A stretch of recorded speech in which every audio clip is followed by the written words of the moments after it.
Gonzalo, the founder of a world's first Digital Nomad Village. And he's creating amazing experiences for digital nomads, remote workers, and location-independent entrepreneurs. I think I grew up being a misfit all the time. I was a misfit at school. I have ADHD, so I never knew it until this year, 6 months ago. So I grew up as a misfit, as someone trying to understand myself. And now I help mostly governments to build communities for digital nomads. And I do everything from co-living, co-working spaces, working with governments, which even became a way for governments to attract foreign direct investment, which is the number one goal of most governments, because we are entrepreneurs. We bring money to places and we inspire others to come to places. All kinds of events. In Madeira we did at the peak we did 60 events per week, which is completely 60 ridiculous. per week? How does it even fit? All around the island anymore. So even now, and almost every Friday I come here, someone tells me, you changed my life. I know you don't know me, you changed my life. So today I'm here with a very special person. Actually, because of him, I ended up in Madeira Island. I'm here with the one and only Gonzalo, the founder of a world's first Digital Nomad Village. Maybe if you're in the digital nomad space, you have seen that many villages popped up around the world after the pandemic, during the pandemic, but he was literally the first one ever who made up this concept. He's the founder of NomadX, and he's creating amazing experiences for digital nomads, remote workers, and location-independent entrepreneurs all around the world. We've been industry colleagues for the last 4 years. We just bump into each other in different places in the world, and I admire his work. I never had the opportunity yet to be together, chill at the couch. True. We're always busy, we're always traveling, we're always doing our stuff and running events. And now Gonzalo is at my event. I was like, I gotcha. I'm going to have you on my couch and we're going to have a chat. So welcome. Thank you. I'm very excited to have you here. And actually we're now in his village where he built the first digital nomad village in Madeira Island. It's a Portuguese island near the coast of Morocco and specifically in Ponta do Sol. So the most sunny village on this island. That's where we are right now. I've been hosting, I think, about 15 retreats and events here. And now I have the honor, finally, after all these years, to have him here. So it's a very special moment. So Gonzalo, I'm very curious, and actually I don't know even the answer to this question because many speakers I do know, and I don't know about your story actually. So can you share a little bit about your journey and what brought you to this professional point in your life? Make it short, about 1 minute. It's a mini podcast, so feel free to share. I think I grew up being a misfit all the time. I was a misfit at school. I have ADHD, which is not a disease, but I have ADHD, so I never knew it until this year, 6 months ago. So I grew up as a misfit, as someone trying to understand myself. I knew I was more creative than others. I knew I had more ideas, but I never understood how I could implement it in the world. Until I got to university, which I failed 3 times. I have 3 half degrees. I never finished any of them. That's impressive. And I found this association called Isaac, where they organize a leadership tournament. And I learned I am very good at finding solutions for businesses. Okay. It's like, okay, what do we call this? It was marketing, apparently. So I just went deep. I did the Myers-Briggs test, completely changed my life. I learned I'm definitely an entrepreneur. I learned I'm a terrible employee as well, which is not very good if someone wants to hire me in the future. Hopefully wouldn't need it. So then I just started to think about becoming an entrepreneur, and I failed a lot. First, I had a sunglass brand in Portugal that failed because I was too lazy or too ADHD to actually take the sunglasses to the mail office. I was selling really well, but I was very lazy to actually sending them. So I kept failing until basically I learned that I need a co-founder. I need someone who actually do the operations. I have too many ideas. Usually they are decent ideas, but without the operation, ideas are nothing. So now I kind of created my own industry and my own job, which is quite cool. After failing so many times, I was a remote work consultant, and now I help mostly governments to build communities for digital nomads. And I do everything from co-living, co-working spaces, working with governments, which even became a way for governments to attract foreign direct investment, which is the number one goal of most governments. So we, through creating communities for digital nomads and remote workers, we found a way to actually attract millions to places like Madeira, because we are entrepreneurs. We bring money to places, and we inspire others to come to places. And so now it became my profession in a way. I'm half entrepreneur, half consultant, I guess. I help governments bring people to cool places. I also scout cool places to do cool stuff. Ponta do Sol is like paradise and still feels like home. And that's kind of what I do for a living nowadays after being lost for so many years. Amazing. It sounds like a dream. Yes, but it's like a blue ocean, you know. You found something, you found, oh, this is interesting. I wonder why nobody else is doing it. It's not easy. You have to work with governments, let's be honest. And so I think that's the barrier to entry. And now I have a dream job, honestly. I bring people to cool places. Everybody usually is happy because I'm very good at curating these places. And then it's about creating experiences, memories, and belonging. So yeah, it is a dream right now. I have more to do, but right now I'm kind of in this peaceful, beautiful state of business, which is first time ever. So 37 years old to get amazing to this point. Well, congrats. Thank you. That's amazing. And it's like, based on your story, what you just shared, it seems like by accident you ended up here. Like, oh yeah, I'm doing now this, and I guess I'm a consultant for government. So if you look back at your journey and where you started, what was your very first job you ever had? Public relations for a discotheque in Lisbon when I was like 14 or 15 years old. It was kind of, it was when you were 14 years old, you did PR for a discotheque? Yeah, several in Lisbon. Wow. Yeah, Okay. and I was very good at bringing people to places apparently, which kind of connects with now. Interesting, yeah. So I was the social butterfly that, yes, I hang out with the famous guys in the school, whatever, but I also hang out with the misfits. I also hang out with the guys in the back doing crazy stuff. I was able to hang out with everyone. And so my first job was getting €1 per person I could put into the discotheque. Yeah, this is very good. Very, very good. It was fun. It's a skill, but what you're still doing, actually, like if you look back at what you are doing right now, that's a skill that you developed. You had to go through that to be here. Yeah. Right? So what is actually the last job that you had before you became an entrepreneur? I was working for a startup who was educating companies on how to work remotely. So I worked, they got investment, was remote health from Evo. And I was working kind of on sales, but also in connecting partnerships. And because it was a startup, we did a little bit of everything. Yeah. But my job was to contact the best startups and the best companies working remotely, connect all the points, co-organize events, invite them to speak at events. Basically create a huge network between remote how and all this startup community, remote startup community. And I was with them for 9 months. And then I decided first they had some challenges, and I decided to launch myself as a consultant, a remote work consultant by myself. Okay, and so why did you make that decision to start for yourself? First, I'm a terrible employee. I don't really like to answer for other people, and I like to make my own decisions. Even in companies, I was like, one of my last companies was Sport Radar.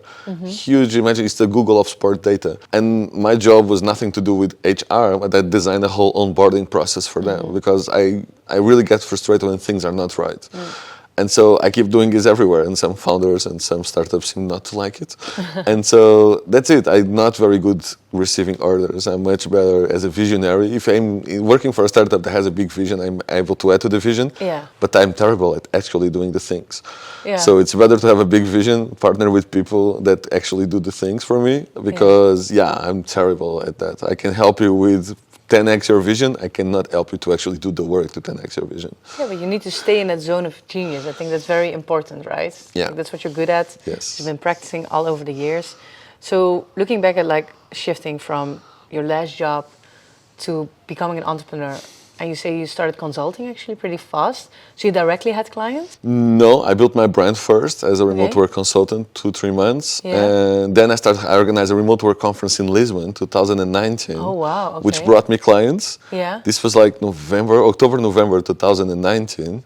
And then COVID exploded in February, March 2020. So I was already working with clients. Yeah. Then COVID exploded and I started working 20-hour days, trying to answer to all the companies, doing workshops, answering the people. I even worked for some companies and city halls because everybody was lost. How do we work remotely? So I, by luck, started this 6 months before the explosion. Yeah. And so I was in the right place at the right time. I gained 35 kilos, but I also made good money.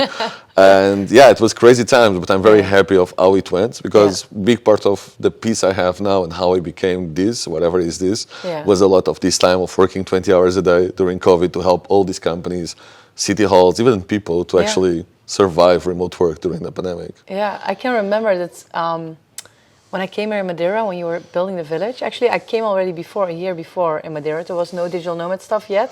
And you started building, you invited me to do also like the Nomad Escape here. And then you invited me as well to do a webinar for hotels. Interesting. Actually, can you still remember that? No, but I was doing 5-6 events per day. It was crazy. You invited me. I gave a presentation then for 80 hotels in Portugal. But actually, I didn't really think, because I was hosting events, let's say for B2C, I didn't think about the B2B offer. So you put me in a position. What happened then for me, you don't even know.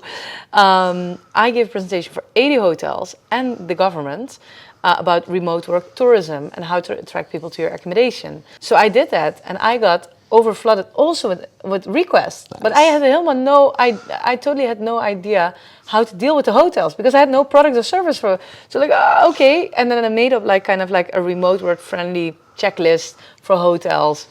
You know, did a little bit with that service and had free hotel stays and all these things, but it was not my market per se. But I can recall those days when you were doing so many different things. It was like incredible, like you were a machine. It was madness, but it was needed madness. Yes, yeah. I think if you are really starting something and you are trying to become someone very fast, well, I was pushed by the environment, like we had COVID. But before I was like trying to push the maximum and try to get the most of this new thing. Like back then, not all the companies wanted to work remotely or had to. You had to convince them first to work remotely, second that they could do it full time if they wanted to, they could hire anywhere. So it was a convincing process that now it's pretty much done. Now it's about how to work remotely. Yeah. And it was very interesting. I grew very, very fast, too fast sometimes, my personal brand inside this space. I went from who is this guy to this guy is one of the leaders in 6 months. Yeah. It was madness. I was not ready. People I really admire, like Chase Warrington, Darren Murph, people that for me are the kings of this community, the remote work community. Suddenly I was with them hanging out and they saw me as peers. I was like, what the hell is happening? This is not normal. So it was very, very fast. Also because of the environment, but I worked for getting there. Like, it was a crazy, crazy time. Of course. So this is an interesting topic. Say like you worked very hard to get where you are right now.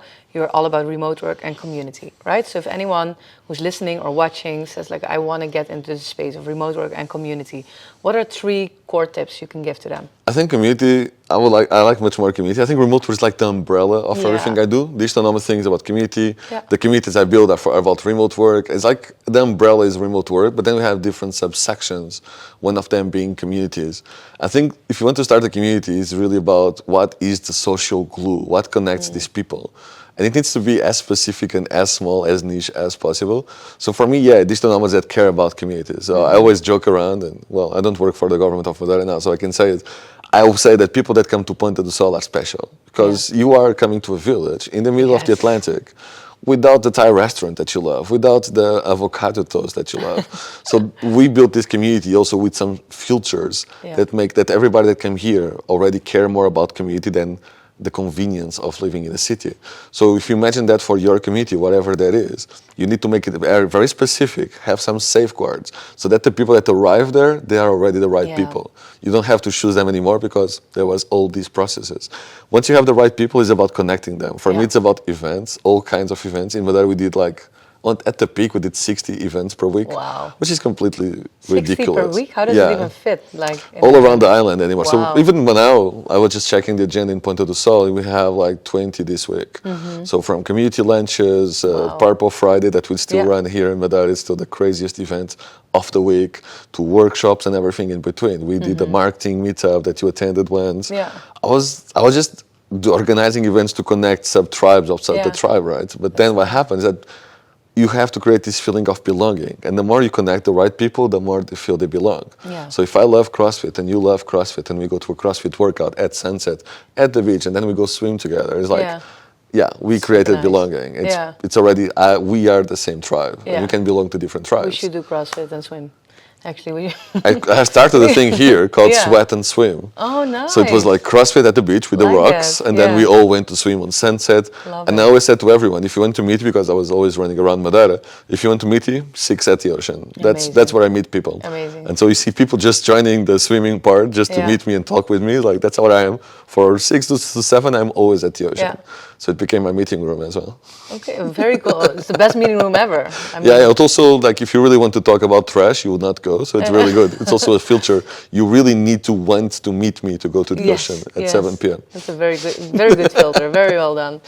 So, but going back to the lessons learned, and what can you share with people? Like, what are the main things? So, people fell in love with the concept of community because we had many people also at this event like, I want to build a community. Actually, everyone, not everyone, but many people are saying it now, right? And you see it also on social media. So you don't build a product or a service, you build a community. If people want to get into this space, based on all your lessons learned and, you know, like overcoming your mistakes, you start all over again, what are 3 things you would do? First one, define who are you building to, definitely. Who is your ideal client? What are the pains? What are the things that you want to connect them on? Yeah. I would say second, just choose the right platform. The platform is very important. Yes. I tried all the platforms by now. I hate WhatsApp, but it still works. It's so sad. I know, I have the same. It's like, it's convenient, but it becomes a mess. It's a mess. I love Slack.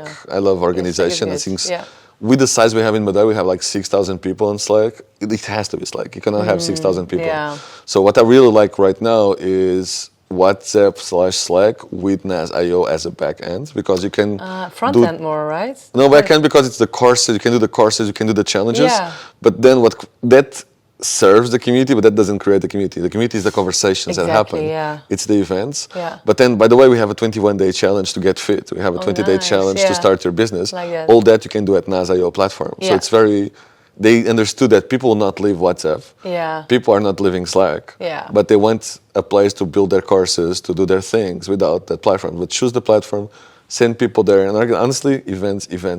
Amazing. The community is built through events. Yes. You do events to connect people, you can then transition to online. Yeah. But for me, connecting offline is where things really happen. And I'm still connected with the community that came here in 2021.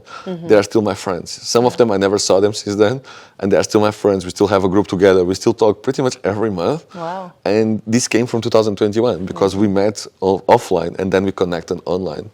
And as long as you have places like this, like the Nomad Island Fest to connect, all these 100 people now are part of my connections. And I know some of them want to speak at the Nomad World, they will come. Amazing. Other ones will do business together. I learned from everyone. And it's this. And now you can transition this to the inner circle and have like, keep the conversation going on your community. But that's, in my opinion, the magic happens here in person. And then you transition to online. Is it possible to build online communities? Yes, of course. Yeah.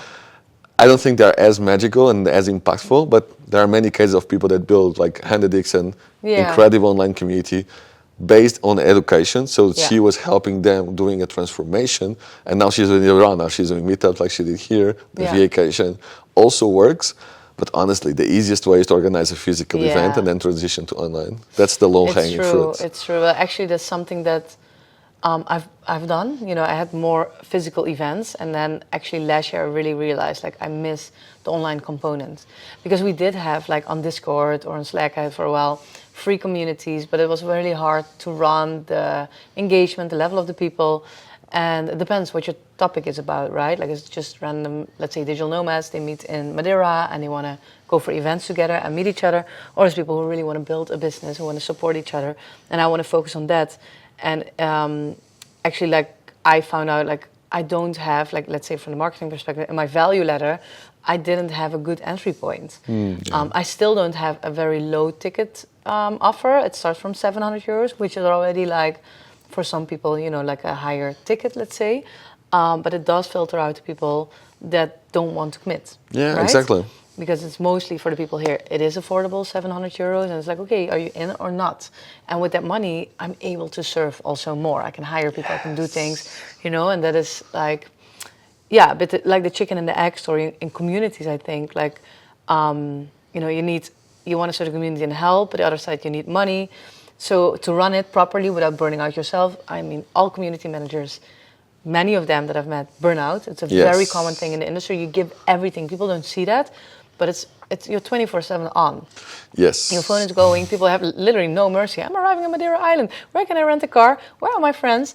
And you just get texts all the time. And I had that as well. And then I'm running my retreats and I'm like, hey, you know, like I want to offer more value and I want to have also like an entry point for people. And also I educate them. They're like, I'm not always available. Every 2 weeks I go live. You can ask me things there and then I can help you, you know. And I think for me, it's now the other way around. When it comes to the value ladder, I built now the online community because in our sales process, when I sell tickets, for example, for the Nomad Escape, people cannot afford it yet. People are not able to travel. Okay, we have another product. You can go there. Or people say, I want to go to retreats, but I'm not sure yet. Okay, then you can go there. But now, after this event, people are like, I want to stay in touch. You can go there. So in the value ladder, it makes a lot of sense. And in there, I can build different products and services. And I do see, it's interesting, I think there's like about 10 people of the inner circle that have never been here, I've never seen. and I've never been on the event, and they came now here. So what I want to focus on, the strategy is like filling up, like go big on the online community, and then basically you don't have to sell for the events anymore. That's you it, launch yeah. it there, okay, great, and next, and they already, put a deposit, so they're serious about their growth, and obviously they get a discount. Yeah, So because then it's a circle. Like you have the whole Yeah. community, they want to join, and this becomes Yeah. a celebration of the community. Exactly. But then more people join because they were here, and then they Exactly. go to the community, Yeah. and it just keeps rolling. Exactly. Yeah, that's beautiful. So it's all about community and so many different strategies around it. You're an entrepreneur. The road is not always easy. A lot of people idealize entrepreneurship. I hear, like, I've been so long in this space, and many people come up to me, oh, I want to build my own business. For what? I want to be my own boss. For what? I want to make my own money. It's like, for what? For the sake of being their own boss and having their own business and making their own money.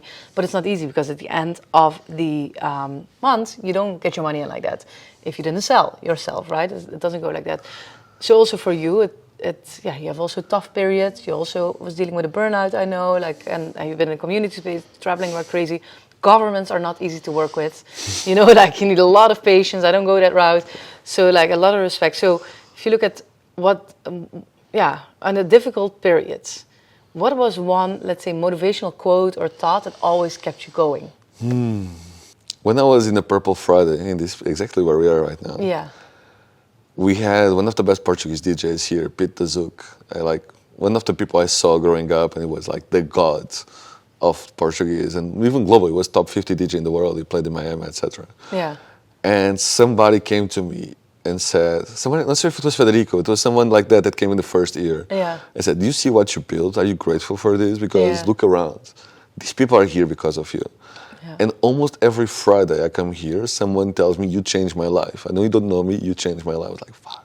Yeah, it's amazing. And every time I'm down, I just think about that. I'm changing people's lives. It's ridiculous. Because I don't see that. I focus on what I'm building. I'm focusing on connecting people. I'm focusing on the next nomad world. I'm focusing on NomadX, what I want to do with it. Yeah. I'm focusing on the next thing because, they say this thing. And then when people force me to stop and look around, like people going crazy, 600 people going crazy, one of my favorite DJs in the world playing for us. It's like, fuck. Yeah. So honestly, nowadays, I'm more in this peaceful state. Peaceful, like wild, peaceful state at the same time. Especially now coming back here because of you, it was very interesting. Where I'm very grateful for what I build. I see it. I still have to force me to stop and watch it. Yeah. But every time I think about building a new thing, I remind of that moment when I was at Pete the Zouk concert. Yeah. And that person came to me, just stop and watch this. Yeah. And once, just reminding me that, I was like, fuck, yeah, that's So it. reflecting and really celebrating every win. Yeah, like there was Yeah. this clear point where people forced me to stop and be grateful, because my normal answer was always, yeah, but I still want to do this. I still want to do that. We Yeah. still want to do this in Porto. I still want to build 50 communities. Yeah, look around. All these people are It's here now dancing here. You did it. to your favorite DJ because Yeah. you started this fucking community 3 years ago. Yeah, It's like, it's amazing. yeah, that really hit me super hard Yeah. until today. Yeah. And every time, almost every week I still think about this. Like every time I'm building, every time I'm doing something difficult, it's like, yeah, that's the reason I'm building it. Like literally because thousands of people changed their lives somehow because a crazy guy is working with the government and decided to build a community. People became nomads, people moved to Madeira, like thousands of people. A lot of people, Thousands of companies were created. Yeah. Like babies, we just saw today, Luis talking about babies were born. And it's amazing what happened. So I'm just trying to force myself to stop and be grateful more times so I can actually enjoy the ride. Because honestly, as an entrepreneur, I was not enjoying the ride. I was just building. I was just like looking to the next thing, not even stopping to see what I built. And now I'm learning, especially the last 3-4 months, to stop and enjoy the ride. So I'm working much less right now. I want to work more next year. But I had a baby, and it's just stop and enjoy the ride. If you don't stop, you will lose your baby growing up. You only have one. So exactly, it's that. If you not stop and enjoy the ride, you'll not enjoy Purple Fridays like I do now. And so it's just like, stop, enjoy it. So that's the number one lesson I got from all this craziness. No, I'm happy that you found that. And especially in the community space, I have it as well. People tell me now at my event, like, oh, you're so relaxed. And I was not before. But I have exactly that journey. I'm like, I need to enjoy it. Look what I've created. Look what I've built. I'm not there to run around behind the scenes, carry tables or whatever. My whole team is doing it now. Like literally, they're doing everything. And I'm so grateful for everyone, they're now able to do this. And yeah, celebrating the small wins, like all the successful people that we've seen here last week, that's the core, or else you don't see it and you're always rushing and running and it's never enough. Yeah, you know what's funny? We met like 4 or 5 years ago. We did our parallel courses. Yeah, we did, huh? And now everything is coming together at the same time. Yes, it is. It's so much fun, and yeah. It is. Yeah, very interesting. And now it's everything is coming together. Around, yeah. Yeah, started more or less at the same time. Even first with remote work, then with nomadism. Yeah. I do my event, the Nomad World. Yeah. I now have people that carry tables for me as well, Yeah. which is very important. Yeah. And yeah, now we are going both. We are both getting in peace. I saw you this year in Bansko. It's like you were such a different person. It's just like, and the peaceful was that. It's the same with me. Like for me, it's just the thing of right now in terms of financial. It's like I can pass my card and usually it says approved. Was that bad? Just that I never had it. So nice. And I know you went through the same journey. It was like, damn. I And I think it's somehow, so we had all this parallel path. And now things are coming together. Yeah, well Hopefully, done. I'll try to kidnap you to my event. Well done. You kidnap me to your event. So yeah, Awesome. everything's coming together. Beautiful. So for anyone who's watching or listening, and they think, "Wow, Gonzalo, he's amazing. His work is amazing. I want to know more. Where can they find you?" I would say LinkedIn is where I hang out. Okay. It's Gonzalo my Hall. Gonzalo Hall. Yeah. And yeah, I write almost every day about stuff I see in the world. Yeah. My whole process is see what's happening and write about it, give your opinion, chip in to see what's happening. So that's the best place to see what I think, how I think, what I'm doing, whatever crazy thing I thought about this week. And yeah, just follow me there. Cool. Everything else is around NomadX, and we announced on NomadX, but honestly, if you follow me on LinkedIn, that's where I hang out. Amazing. We're going to do that. All right.